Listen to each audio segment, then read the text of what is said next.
Good morning, everybody. Thank you for coming today. We're here to talk about death. I'm just kidding. No, and I'm not taking an offering. You'll be pleased to know. No offering today.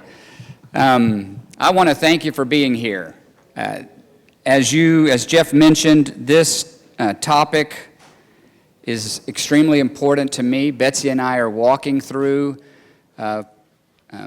challenges related to the issues that we're going to talk about today, and I'm thrilled that you are following the biblical mandate. In Colossians 3, and also in Ephesians, but Colossians, we are in that book right now studying each weekend, and in just a few weeks, Pastor David will get to this verse. It's chapter 3, verse 20 and 21. Chapter 3:20 says, "Children, obey your parents in everything, for this pleases the Lord." And then verse 21, "Fathers," and the implication there would be parents, fathers and mothers, "do not provoke your children." That word provoke in some translations is exacerbate. In some translations it's the word frustrate. Do not provoke or frustrate your children, lest they become discouraged. And our biblical mandate, our responsibility as followers of Christ, if we desire to live the follow Jesus life until our last breath, our responsibility as followers of Christ is not to frustrate our children. And I have learned, I have walked, and I have watched one of the most common ways that parents frustrate their children is not when their children are 7 years old or 17 years old or even 27 years old. It's when their children are 57 years old. And as parents, we put expectations. The term there means putting expectations on your children that they cannot fulfill. Expecting something of your children that is out of their capacity to do. And sometimes it's out of their capacity because they don't know what they're supposed to do. Or maybe some of you in here may be where we are as children. I'm a parent and I'm a child. And I have roles, I'm in a sandwich, right? I have roles on both ends of that. And sometimes as a child, I don't know what the expectation of our parents is because it's not been communicated. And sometimes it's been communicated and I don't have the capacity, whether it's financial or time or emotional strength to offer what expectations parents have. As a parent, I want to be a man who does not exacerbate, frustrate, or provoke my children so that they become discouraged. I want my last years to be my best years. I want to put a stamp on all that I've lived up until that point that says it was worth it and I did it well.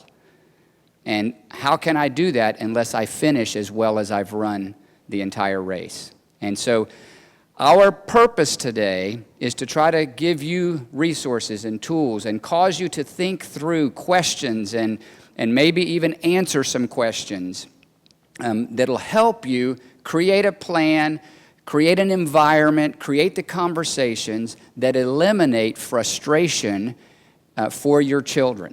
And that's our primary goal today, that we would be able to help you answer questions or put plans together that would keep you from frustrating your children. And when we put expectations, it's because we have a different expectation of how we should finish life than they do. And maybe as parents, we think our finish should be different. And most of us, the issue is not that we think that, it's that we haven't thought about it. And there's a myth that many people believe. Here's the myth. You're going to get old and die. That's not true.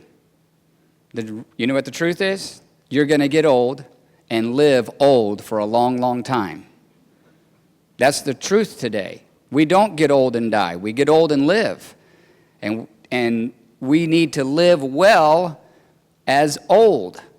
My parents are in their 80s. Actually, I think my mom is turning 80 next month, so maybe I should say they're almost 80. My dad is 80.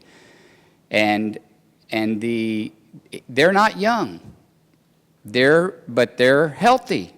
And they need to be thinking, okay, so I'm not young, I'm old, and I'm going to live old for a long time. I know people don't like the term old. I actually embrace the term old. I think I'm old. And that's okay. I'm old and I'm active and I'm going strong. Let me tell you some of the things that you can do. I have 4, these are just personal ways of interactions that I've had with people that make them live young even though they are not young. Number 1, have a long horizon. You should be making plans 10 and 20 years out, not just for now. And if you're retired, then make plans for trips, make plans for books you're going to read, put things on the calendar that are way out in front that you're aiming at. Number 2, be active. And I like to add intensity to the activity. You know, aging is an incessant tide. It never ends. The tide of decay comes at us mentally and physically. The tide of decay is incessant. It never stops coming at us, but it's not strong. Even though it's incessant and even though it never stops, you can push the tide of decay away. And one of the ways you can push that tide of decay away is activity. One writer said this: an hour a day of intense exercise, 7 days a week for the rest of your life.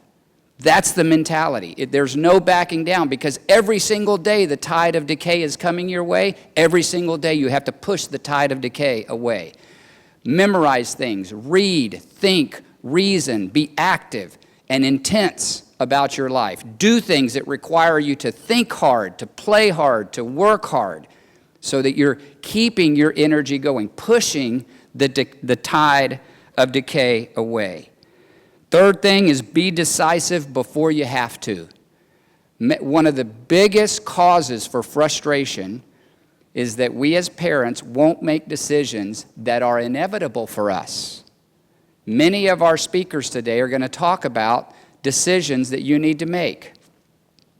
The reality is, if you're a follower of Christ, and most of you here are part of our church family, and we're all followers of Jesus, so the reality is we're going on a journey, and the journey leads from your seat you're sitting in today in Faith Hall all the way to heaven. That's the journey all of us are on, from Faith Hall to heaven. The question is, what's the journey look like? I can tell you the beginning of the journey because we're on it today right here in this room. And I can tell you the end of the journey. It's in heaven. It's up to us to decide what's going to happen in between there. And there are some common places on that journey that all of us are going to cross. And so for us to identify for ourselves, I know where those seasons are, what those seasons are, what those places on the journey for all of us are. Let me go ahead and make decisions so my children don't have to. And let me make them, listen closely, before I have to make them. That's the key. Don't wait till you have to make them. They're much harder to make when you have to make them. They're much easier to make. Let me put that differently. Emotionally, they're much harder to make early. Practically, in terms of making a good decision, they're much easier to make early. But you have to reckon with the idea of, I'm not going to be here in Faith Hall sitting in this seat forever. I'm on a journey from here to heaven. What are the places on that journey? And what are the markers? How do I know that I've hit the next place on the journey and that it's time for me to make the next decision? And then the last thing is be transparent. So have a long horizon, activity, decisive, and transparent. Another common way that we exacerbate our children and frustrate our children is that we have a plan that we don't communicate to our children.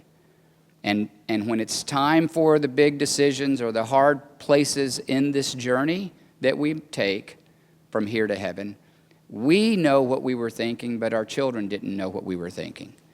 In my Cuban culture, we even take it a step further, and I can't transfer culturally to a different culture here in the United States, but in the Cuban culture, I actually think they have a pretty well intentioned and well thought out, maybe, way we handle this. We actually make these decisions together. My mom and dad have not made the decisions about their journey alone. We've sat down together and we charted out together and we talked together, and there's a level of transparency and openness that is not the same on the American side in most families. And it's worked very well for our family because my parents are leaning into the wisdom of their grown children to say, hey, here are some options for us. What do you all think we need to do? What would help you all the best? What would help us not be putting expectations on you that you can't fulfill? And the reality is, my parents and our family, they have the responsibility to make the decision ultimately, and they make it. But they don't make it outside of the wisdom of the family and the children, everybody participating together in that decision. And I want to encourage you to be, even if that's not the culture that you're in, and you feel very capable and responsible to make the decisions yourself, and you don't have that level of transparency with your children, that's fine. That's not a violation of a biblical principle or anything like that. That's just cultural. But it is very important to communicate with your children what the steps are on the journey, what the places are on the journey. And it's a little different for all of us. For some of us, it's really important to stay in our home as long as possible. For some of us, we're ready to give up the home as quickly as possible. For some of us, 20, 25 years ago, most people died in the hospital. Today, most people don't die in the hospital. Most people die at home. It's been a change. People don't want that. Do you know, statistically speaking, about 80% of the cost of your lifetime health care will come in your last 12 months of your life? So are they prolonging life or are they prolonging death?